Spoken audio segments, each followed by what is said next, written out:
முத்து அப்படி இப்படின்னு காசு ரெடி பண்ணி வீட்டில் வந்து சந்தோஷமாக சொல்கிறாரு, பா நான் காசு ரெடி பண்ணிட்டேன்ப்பா, நம்ம வீடு நம்ம கிட்ட கிடச்சிடும்ப்பா அப்படின்றாரு. சந்தோஷம் முத்து அப்படின்னு சொல்லிட்டு அண்ணாமலையும் சொல்கிறாரு. ஒன்று விஜயா சந்தோஷத்தில் மனோஜ் கிட்ட காசு கிடச்சிச்சு, முத்து வீடு மீட்டு எடுத்துகிட்டு போகிறான் அப்படின்றதையும் சொல்லிடுறாங்க. மனோஜ் தான் ஒரு ஓட்ட வாயாச்சே, ரோகிணி கெட்டவன்னு தெரியாமல் ரோகிணி கிட்ட எல்லாத்தையும் அவரு போய் உளறிறாரு. அப்புறம் ரோகிணி பார்த்தீங்கன்னா அந்த சோத்து மூட்டை சிந்தாமணிக்கிட்ட எல்லா விஷயத்தையும் சொல்லிடுது. உடனே சிந்தாமணி ஃப்ராடு பிளான் பண்ணாமல் விட்டுருவாங்களா? இந்த முத்து எப்படி தான் அந்த காசு ரெடி பண்ணான்னு தெரியலையே. அவங்க மட்டும் அந்த வீட்டுக்கு காசு கட்டாங்கன்னா நான் இவ்வளோ நாளாக பண்ணது எல்லாமே வேஸ்ட் ஆகிடுமே. எப்படியோ விஜயாவை ஏமாற்றி ஃபினான்சியல் கிட்ட கடன் கொடுத்து வட்டி எப்படியோ போட்டு அந்த வீடை இடம் வாங்கலான்னு பார்த்தா இந்த முத்து மீனான விட மாட்டாங்க. உங்களுக்கு இந்த பணத்தை கட்டினா தானே வீடு அவங்க கையில் போவோம். இந்த பணத்தை ஆளை வச்சு எப்படி தூக்குறான் பாரு அப்படின்னு சொல்லிட்டு மீனா பூ கட்டுற வண்டியில் காசை வச்சுன்னு வராங்க. உடனே சூத்து மூட்டை சிந்தாமணி ஆளுங்க அந்த காசை அழகாக போய் அடிச்சுட்டு வந்துடுறாங்க மீனா கிட்ட. உடனே பதறி போன மீனா முத்துக்கிட்ட சொல்கிறாங்க, எங்கே காசை திருட்டாங்க என்கிட்ட இருந்து, ஆளுங்க 4 பேர் வந்தானுங்க, கத்தியெல்லாம் காட்டி மிரட்டி வாங்கிட்டு போயிட்டாங்க என்கிட்ட இருந்து அப்படின்றாங்க. உடனே முத்து, என்ன மீனா இப்படி பண்ணிட்டு நம்ம வீடு மீட்க முடியாமல் போயிடுமே ஐயோ அப்படி சொல்லிட்டு முத்து ஃபீல் பண்ணுறாரு. ஒன்று முத்துவும் மீனாவும் மனசு உடைஞ்சு போய் வீட்டுக்கு வந்து அப்படியே உட்காடுறாங்க. என்ன மீனா இப்போ தான் போனேன் உடனே வந்துட்டேன், வீடு மீட்டாச்சா, பத்திரம் கிடச்சிச்சா நம்மக்கிட்ட அப்படின்னு சொல்லிட்டு அண்ணாமலை கேட்குறாரு. ஒன்று முத்துவும் மீனாவும் ஒன்றுமே பேசாமல் உட்காந்துருக்காங்க. ஒன்று விஜய் கேட்குறேன், என்னடா அவர் தான் கேட்குறாருல பதில் சொல்லுங்கள் என்ன ஆச்சு அப்படின்னு கேட்குறாங்க. உடனே முத்து சொல்கிறாரு, எல்லாமே போச்சுப்பா எல்லாமே போச்சு அப்படின்றாரு. உடனே அண்ணாமலை பதறி போய் என்ன ஆச்சு முத்து என்ன ஆச்சு அப்படின்னு கேட்குறாரு. உடனே முத்து சொல்கிறாரு, அப்பா மீனா காசு கட்டுறதுக்காக காசு எடுத்து போயிட்டு இருந்தாப்பா, அப்போதைக்கு யாரோ வந்து திருடுங்கன்னு மீனாவை அடித்து காசு எடுத்துகிட்டு போயிட்டாங்கப்பா, என்ன பண்ணுறதே தெரிலப்பா, இதுக்கப்புறம் எப்படிப்பா நம்ம வீட்டை மிக்க போகிறோம் எனக்கே பயமாக இருக்குப்பா அப்படின்னு சொல்லிட்டு முத்து அழறாரு.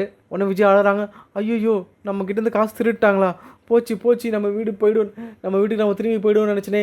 டேய் நீ அந்த காசை திரும்ப கூடாதாடா, ஏன்டா இவகிட்ட போய் கொடுத்த, இவ தான் ஒரு ராசி இல்லாதவளாச்சடா அப்படின்னு சொல்லிட்டு விஜயா திட்டுறாங்க. உடனே அண்ணாமலை திட்டுறாரு, விஜயா வாயை மூடு, எவ்வளோ கஷ்டப்பட்டு அந்த காசை ரெடி பண்ணியிருக்காங்க, அவங்க போய் ராசி இல்லைன்னு சொல்கிற, உன்னால தான் இவ்வளோ நடந்திருக்கு, அது தெரியாமல் இவ்வளோ கஷ்டப்பட்டு அவங்க காசு ரெடி பண்ணாங்க, ரொம்ப அலட்சியமாக அவங்கள போய் ராசி இல்லைன்னு சொல்லிட்டு திட்டுறியா அப்படின்னு சொல்லிட்டு மாதிரி அண்ணாமலை திட்டுறாரு.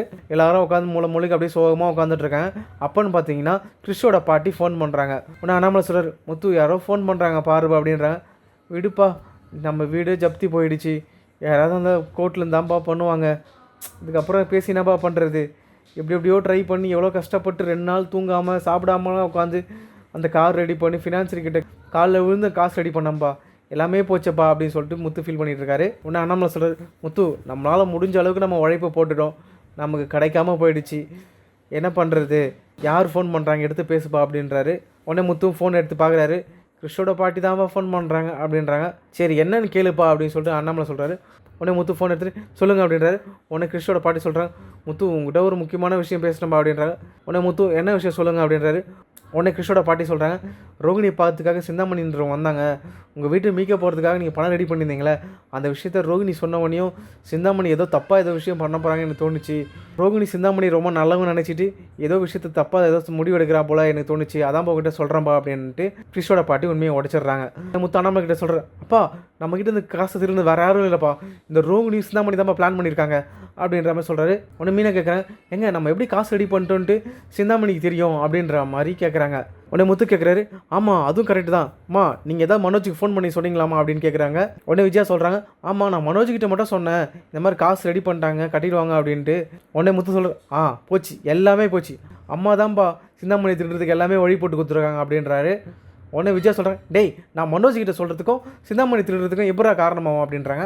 உடனே முத்து சொல்கிறாரு, உங்கள் அருமை புள்ள தான் இன்னும் அந்த பார்லம்மா கிட்ட பேசினிருக்காங்க, மனோஜ் பார்லம்மா கிட்ட சொல்லியிருப்பான், பார்லரம்மா சிந்தாமணி சொல்லியிருக்கோம், சிந்தாமணி நாங்கள் காசு ரெடி பண்ண விஷயத்தை தெரிஞ்சுக்கிட்டு இப்போ திருடி இருக்கேன் என்கிட்ட இருந்து, எல்லாமே ஈஸியாக கண்டுபிடிச்சிட்டப்பா அப்படின்ற மாதிரி முத்து சொல்கிறாரு.